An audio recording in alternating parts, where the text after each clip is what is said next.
While the 2022 championship has been relatively placid, it was preceded by one of the most hotly contested rivalries between Max Verstappen and Lewis Hamilton and their teams Red Bull and Mercedes respectively.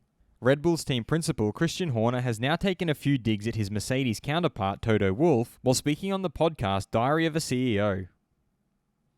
I'm your host Dillon Shelley, and first up on Formula World, Horner suggests Toto Wolff's leadership style unhealthy. Horner started off by speaking about not letting excess passion overflow into the team management. The Brits are quite good at that, keeping a stiff upper lip, head down and get on with it. For me, last year's World Championship was very much about that. He then took a jibe at Toto Wolff. You see people's true personalities and what they've really got when they're under pressure. When you see your counterpart smashing up headphones and pointing and ranting, you know you've got to them. He then explained why such an approach is detrimental.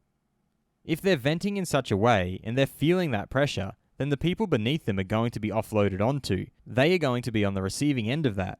That, in my opinion and experience, causes people to tighten up. He signed off by suggesting that passing the tension onto the team isn't healthy. In the end, it paid off. As a leader, how you conduct yourself permeates throughout a business. If you're feeling the tension and passing that on, then for me, that's not a healthy way to lead a team by fear.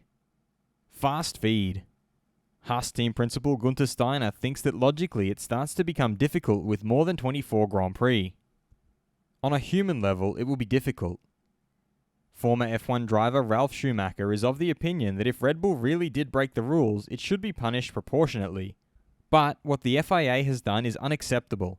Just imagine if the Ministry of Finance always kept certain companies up to date on the current state of investigations against their competitors. That would even be criminal. McLaren's Lando Norris clarified that any hints of tension with Daniel Ricciardo is just a little bit of the competition side of it. Daniel being experienced, me being still a relatively new guy. People just wanted to try and bash our heads together and try and make it look like it really wasn't anything great. Mercedes technical director Andrew Chauvelin confirmed that their update in America will be the final step of era development. That will hopefully give us a bit more performance. Current Aston Martin driver Sebastian Vettel feels that his replacement Fernando Alonso doesn't need any advice. I'm not sure he's taking any advice, but he doesn't need it anyway.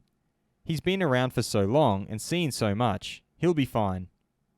And McLaren CEO Zak Brown feels that when you go over budget, you go over budget, so it needs to be dealt with swiftly and transparently. Should the FIA hold an internal investigation to figure out how information was leaked before the official announcement?